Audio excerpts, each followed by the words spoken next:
amigos do programa Louvor e Mensagem, que bom, mais uma vez estamos no seu televisor.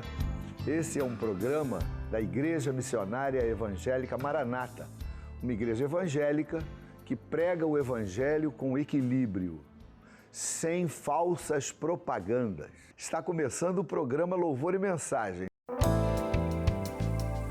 Olá, amigos, bem-vindos ao programa Louvor e Mensagem. Hoje, no nosso bate-papo, eu estou recebendo o Pedro Rocha Júnior.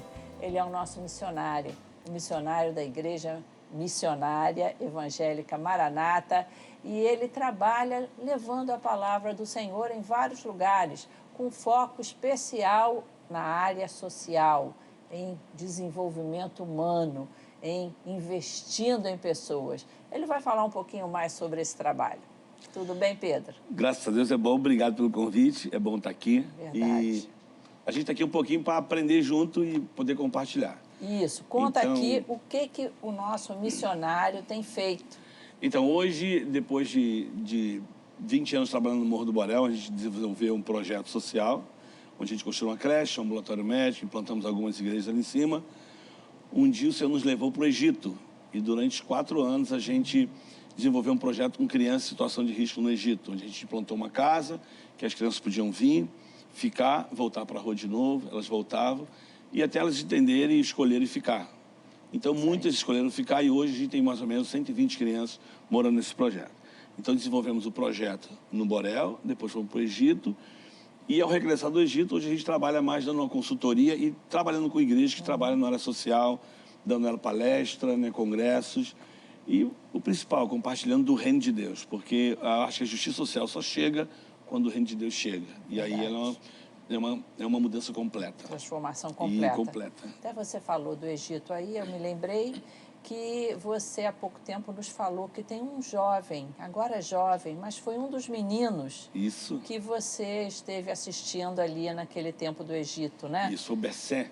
Bessem. Até é interessante isso porque é um solo, assim, difícil, né, de trabalhar no sentido de missões. Missões por conta do... A colheita não é igual no Brasil, que você fala de Jesus, tantas pessoas abrem o coração ali. Com o islamismo é difícil, mas houve fruto nesse período? Houve fruto porque eu lembro que quando a gente veio compartilhar, falar que a gente estava indo para o Egito, uma das coisas que Deus falou no nosso coração era amar pessoas. E a gente aprendeu uma coisa muito interessante no Egito, que as pessoas sabem quando são amadas. Muitas vezes você não precisa nem falar. E eu acho que isso é a chave do reino de Deus, porque Deus amou e Ele enviou Jesus. E a gente tem aprendido que muitas vezes a gente fala do Jesus, mas não ama. O que Deus fez foi amor e enviou. Às vezes nós falamos do Jesus, mas deixamos o principal que move, que é o amor. Verdade. Então a gente percebeu que esse amor tinha que ser a chave. E o Bessem é a prova disso, né? Porque quando o Bessem chegou, a gente encontrou ele na rua, ele veio, ele ficou com a gente todo esse tempo. E o que a gente tinha que fazer com o Bessem, porque era árabe, era uma criança que não falava inglês, nada, a gente tinha que amá-lo. E a linguagem universal. Exatamente. Essa linguagem, você precisa falar árabe, ninguém, é no olhar. E é claro que a gente vai falando isso aqui agora, a gente vai, na minha cabeça, fica borbulhando um monte de coisa. Quando a Bíblia diz, a janela do seu corpo são os olhos. Se os teus olhos são bons, todo o teu corpo terá luz. Então, no olhar, né, não tocar, não abraçar, não querer entender, a pessoa sabe quando é amada. E o Bessem se sentiu amado. E a gente vê o fruto do Bessem quando ele falou assim, eu quero estudar, eu quero aprender. E a gente começou a ajudar ele com a tradução e depois aprendendo um pouquinho. Então, resumindo, para o nosso tempo, hoje o Bessem vai casar, teve uma experiência com o reino, com Deus, com Jesus. E hoje ele é auxiliar de cozinha no Hilton Hotel. Então, a gente olha assim e fala assim, o reino chegou para o Bessem. Que bom. Agora, Pedro, o que motivou você? Como é que começou isso, essa paixão por Cristo, essa vontade de levar essa mensagem para as pessoas? Eu acho assim, eu costumo falar, não é que eu sou polêmico, mas eu falo assim, eu sempre digo, né, o homem tem sede de Deus, todo mundo tem sede de Deus. O homem está à procura de Deus. Verdade. E ele nem percebe isso. Ele está à procura de Deus porque foi Deus que criou o homem. Criou o homem imagem e semelhança dele. Então, de alguma forma, ele está gritando, ele está esperneando para chamar atenção para uma mudança. É o grito da alma. E eu era também mais um nesse universo, nessa humanidade que queria a Deus, mas não sabia como encontrá-lo. E um dia, né, eu acho que gera muito por aí, porque a primeira experiência que eu tive com Jesus, com o Evangelho, foi quando alguém falou para mim que Deus não se agradava do meu cabelo. Eu falei, mas como Deus não se agrada do meu cabelo? Aí com 17 anos falaram de novo, os cabeludos não vão para o céu. Eu falei, como não vão para o céu? O que é isso? Eu tinha uma barreira muito grande, Sei. mas um dia uma menina falou para mim... Era aquela visão assim meio antiga, Antiga, antiquada. exatamente. Aquela turma assim meio quadradinha, né? Que o Jesus estava numa caixinha. É. Mas um dia uma menina falou para mim que Jesus me amava. E eu olhei para ela e falei, você ama todo mundo. Vocês crentes são tudo a mesma coisa. O que você quer que eu corte meu cabelo, mude a minha roupa. Então eu já criei uma barreira. E quando eu falei isso para ela, ela perguntou meu nome. Ela falou, como é que é seu nome? E eu digo que ali ela não me viu, ela me enxergou. E eu lembro como se fosse hoje, quando ela disse para mim que... Quando ela perguntou meu nome é Pedro Rocha. Eu tinha uma história. Eu tinha uma história que aquela menina, ela expressou num simples pergunta, qual é o seu nome? E ali eu entendi o quanto Deus me amava. Ela se importou com você. Se importou comigo. Ela foi além do meu cabelo, da minha roupa. E eu falei meu nome, ela falou, Jesus tem um propósito da sua vida. Eu saí dali, eu estava no Complexo do Alemão, eu estava drogado. Você nessa época disse que trabalhava na Bolsa? Eu trabalhava no mercado financeiro, né, com a Bolsa de Valores. Mas era um menino que gastava tudo que eu tinha à procura de alguma coisa. E a procura que eu achava era droga. E eu fui para minha casa pensando naquilo que ela falou para mim e, assim, é uma conspiração, né? Eu falo que é uma armadilha de Deus. Dentro do ônibus tinha um grupo cantando uma música que falava assim, é triste ver um raio sozinho a brilhar e uma gota pequenina a pingar. E ali eu falei, sou eu. E aí eu comecei atrás de Deus quando eu encontrei uma menina chamada Luzia, eu falei, eu namorava... Essa já foi outra menina? Não, essa era a tia da menina, porque a menina que falou para mim de Jesus, não sabia quem era. Aí quando eu fui para casa da minha namorada, eu falei assim, eu quero ir na igreja de crente. Ela falou, vamos na missa. Eu falei, não quero ir missa, eu quero ir na igreja de crente. Aí quando ela me levou na casa da tia dela, a tia dela falou assim, vamos lá na igreja. Eu falei assim, eu vou, mas o pessoal não vai ter que mandar eu tirar minha roupa, cortar minha cabelo. E ela disse mais uma vez, vem do jeito que você está. Aí eu fui. E ela fazia parte da Igreja Maranata, na 28 de setembro. E eu lembro que eu entrei a primeira vez ali, meio estranhando todo mundo, desconfiado de tudo, mas... E a partir daí a minha vida foi outra. A partir daí eu entendi o quanto existia um Jesus que me amava, encontrei pessoas que me amaram. A igreja te amou.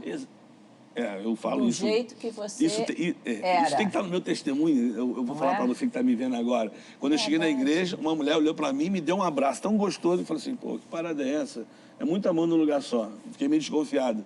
E ela olhou para mim, apertou minha bochecha e disse, você é um chuchuzinho de Jesus. Eu falei, chuchuzinho de Jesus?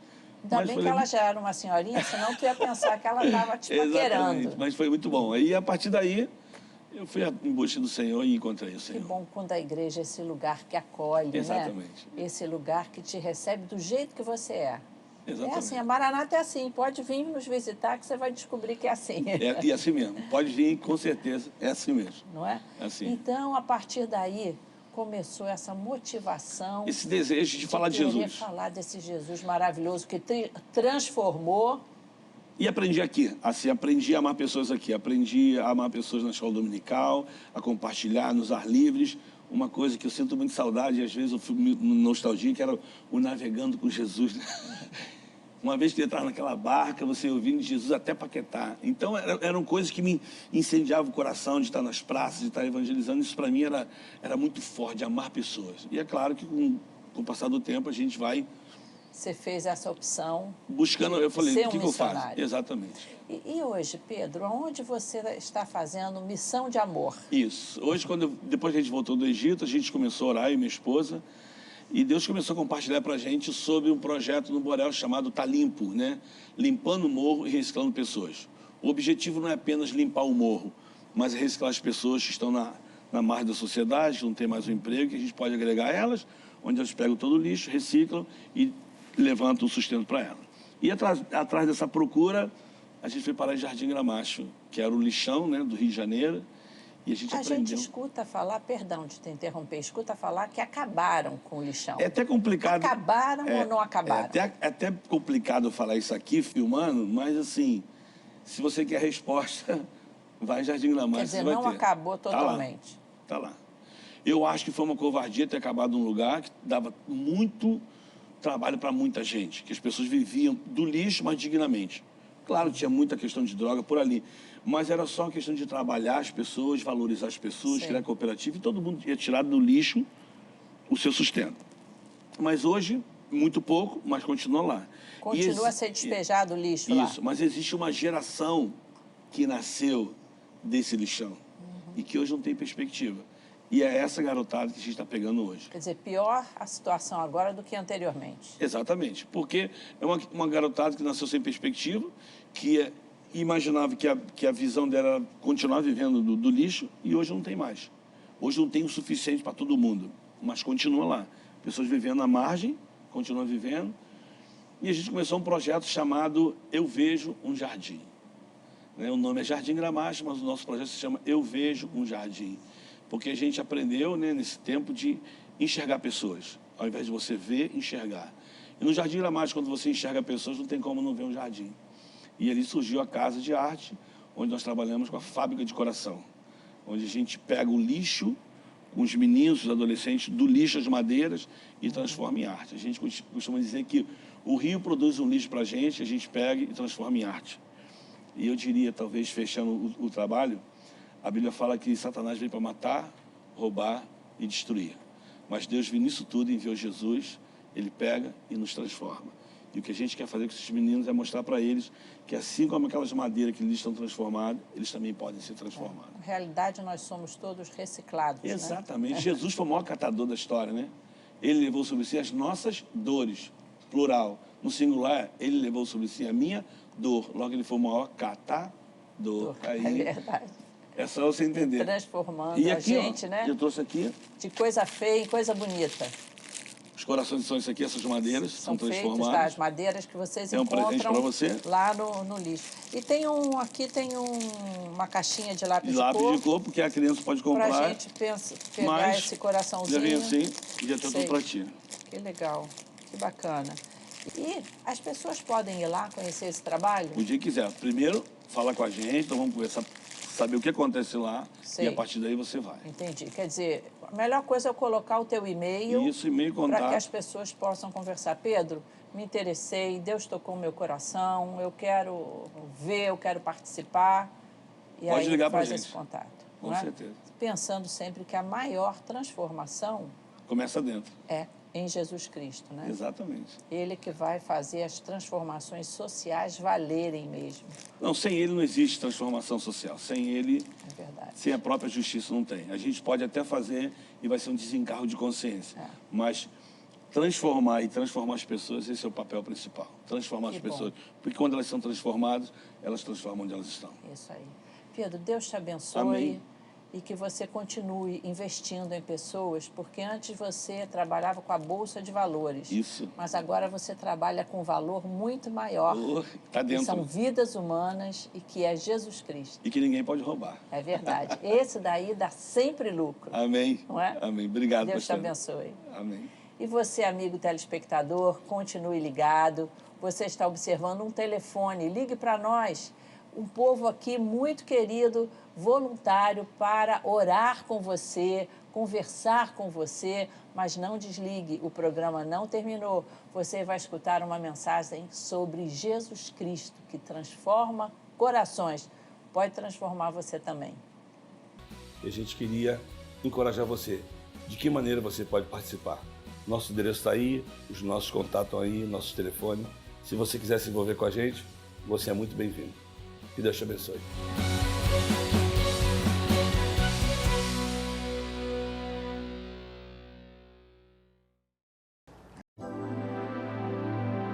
Meus irmãos, certamente um dos homens mais sábios de toda a história da humanidade foi o rei Salomão.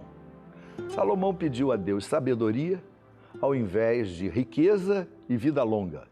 Com isso, Deus deu a ele riqueza, vida longa e sabedoria. Então, num dos seus provérbios, ele destaca algumas coisas que certamente vão abençoar as nossas vidas se nós prestarmos atenção àquilo que esses princípios nos ensinam. Veja só, primeira coisa maravilhosa demais para o salmista. Ele diz assim: há 3 coisas que são maravilhosas para mim. A primeira é o caminho da águia no céu. Veja só, o caminho da águia no céu é uma coisa maravilhosa. Por quê? Porque o caminho da águia é maravilhoso? Porque ela tem um sentido, ela tem um alvo. Ela não fica rodando, sem saber para onde vai, precisando de uma corrente ascendente, como fazem os urubus, para irem subindo, etc. A águia, ela tem um alvo na vida. E isso pode ser maravilhoso, pode ser salvador, pode ser profundamente abençoador na vida do seu filho. Ter um alvo, saber para onde está indo, saber o que eu devo fazer com a minha vida, saber e focar em algo que vai abençoar, que vai enriquecer o meu coração. Por isso, nós não devemos perder o nosso tempo com coisas que não levam a lugar nenhum. Eu tenho acompanhado, todos nós, o que está acontecendo com a mocidade. Vocês já notaram que toda essa garotada, esses jovens, eles passam 80% do tempo teclando, conversando em WhatsApp, em Facebook, em coisas assim. Vocês já notaram isso? Eu tenho notado. Os jovens, não só os jovens, muita gente que está na internet, que está ligado, né, nessas coisas. Eu não digo que isso é ruim, pelo contrário, isso é progresso, isso facilita a nossa vida. Mas tem gente que está totalmente desequilibrada nessa área. Já não tem mais capacidade de estudar, já não tem mais tempo para conversar com os seus pais, com os seus amigos, eles se isolam naquela maquininha, ficam conversando coisas que não têm valor nenhum, que não chega a lugar nenhum, fazendo selfies, retratos de si mesmo, mostrando onde estão, etc., mas para se mostrar como uma forma, não de comunicação, mas uma forma de se dizer, olha eu, veja eu, estou numa boa. Quer dizer, isso tudo faz com que a gente perca o sentido na vida. Eu quero desafiar você a usar essas coisas, mas não se deixar vencer por essas coisas. Existe um limite em que nós precisamos desligar o iPhone, desligar o iPad, desligar o computador e passarmos a ter relacionamentos com os amigos, com os parentes, com o nosso estudo, com a nossa capacidade de trabalho. O caminho da águia no céu é algo que a gente precisa pensar e procurar tirar valores disso para fazermos da nossa vida uma vida com sentido, uma vida com direção. Outra coisa que para Salomão era profundamente maravilhoso era o caminho da cobra na rocha. Quando uma cobra passa por uma rocha, ela desliza sobre a rocha, ela não deixa rastros. Você olha para trás, não sabe por onde a cobra passou. E isso é maravilhoso sim, quando a gente traz para a nossa vida. Eu tenho que viver a minha vida de tal maneira que quando eu olhe para trás, eu não tenha que me arrepender de nada.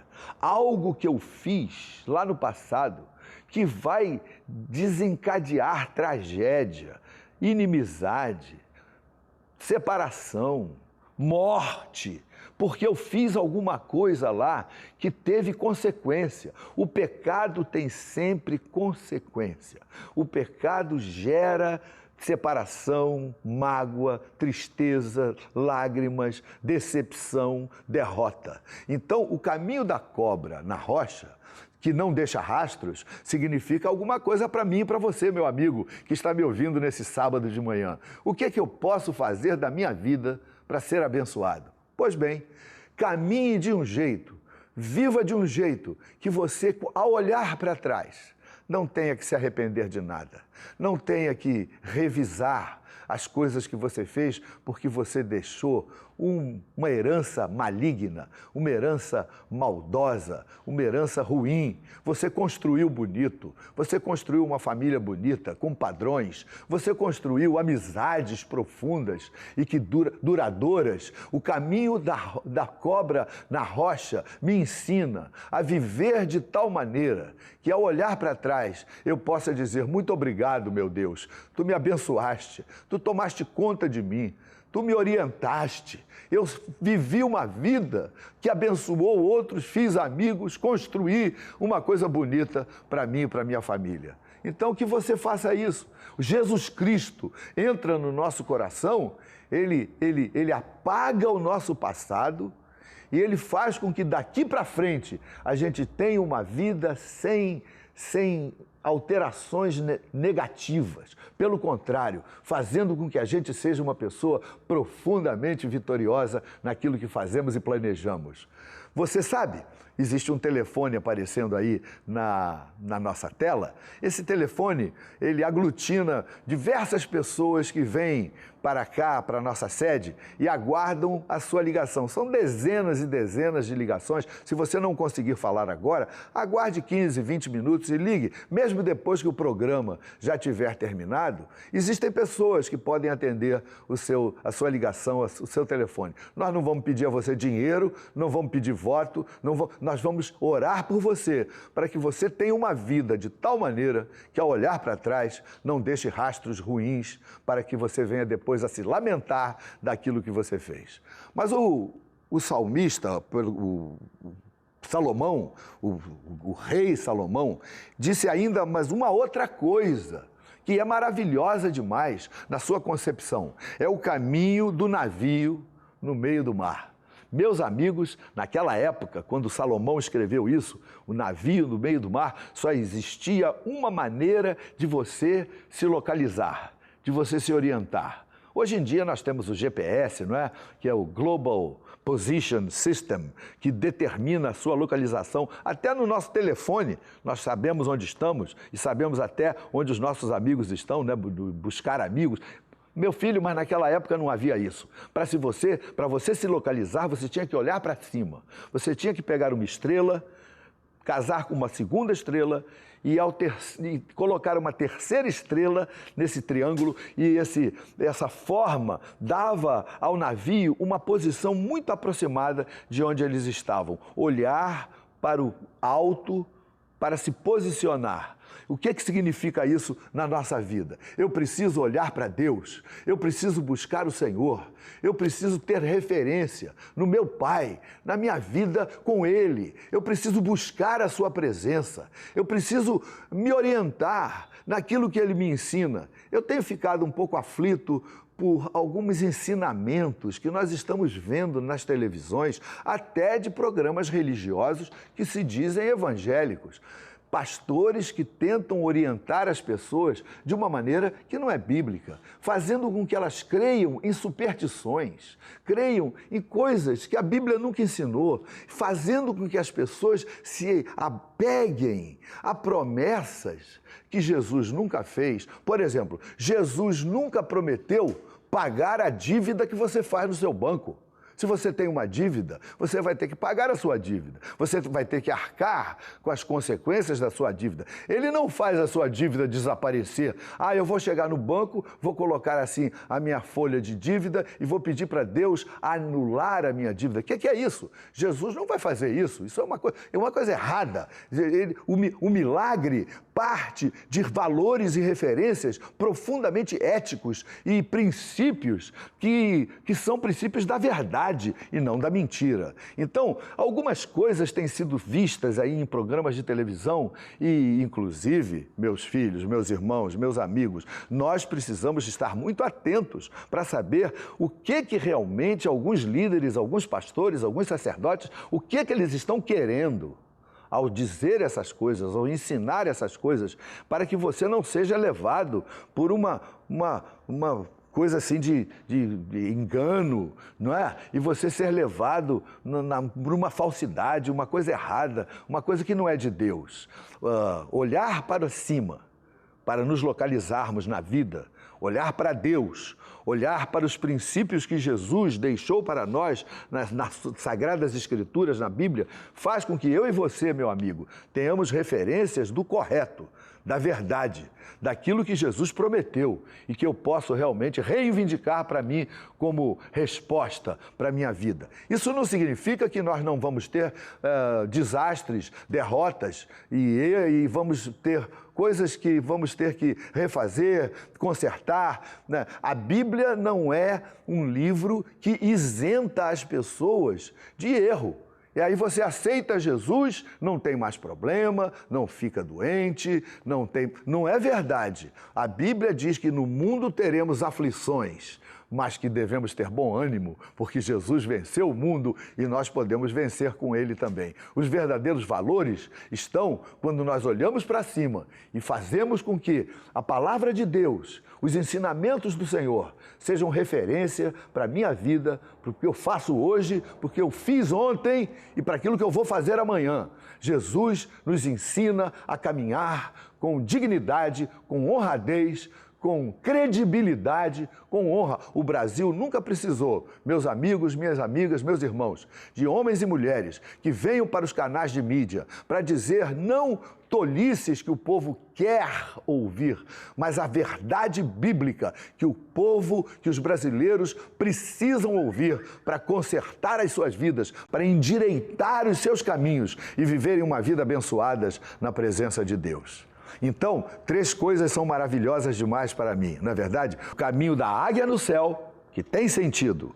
O caminho da cobra da penha, na rocha, que não deixa rastros. E o caminho do navio, no meio do mar, quando nós olhamos para cima, para nos posicionarmos com correção na presença de Deus. Eu quero orar com você, para que a sua vida seja assim.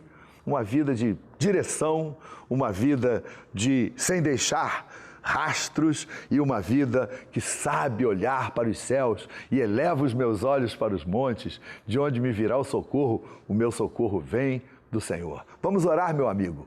Meu Deus, meu Pai, aqui está essa família, este homem, esta mulher que está sintonizada agora nesse programa, um programa que se propõe a abrir o coração das pessoas para as verdades bíblicas, um programa que quer ver o nosso povo, a nossa gente, os nossos amigos abençoados, libertos de heresias, de superstições, de malícias, de feitiçarias, de coisas que enganam e fazem com que o povo se perca, se corrompa. Meu Deus, nós queremos ver a nossa gente salva, liberta por Jesus, sabendo caminhar uma vida de fé, mas também uma vida de conceitos bíblicos, morais, regras bíblicas para abençoar a nossa família e os nossos amigos. Abençoa esse homem, faz com que ele veja, no meio dessa multidão de programas religiosos, os programas que decididamente estão interessados em exaltar o reino de Deus e a sua mensagem e não trazer propaganda enganosa para as pessoas. Ajuda esse homem a ter esse discernimento, a abrir o coração, a ver a verdade, porque a verdade nos liberta. Eu oro por ele, já crendo na tua resposta e na tua bênção, já orando, agradecendo por isso, em nome de Jesus. Deus o abençoe, meu amigo, e até o próximo sábado, sempre neste mesmo horário. Eu sou o pastor Paulo César Brito e quero desejar a você uma semana muito abençoada. Até o próximo programa.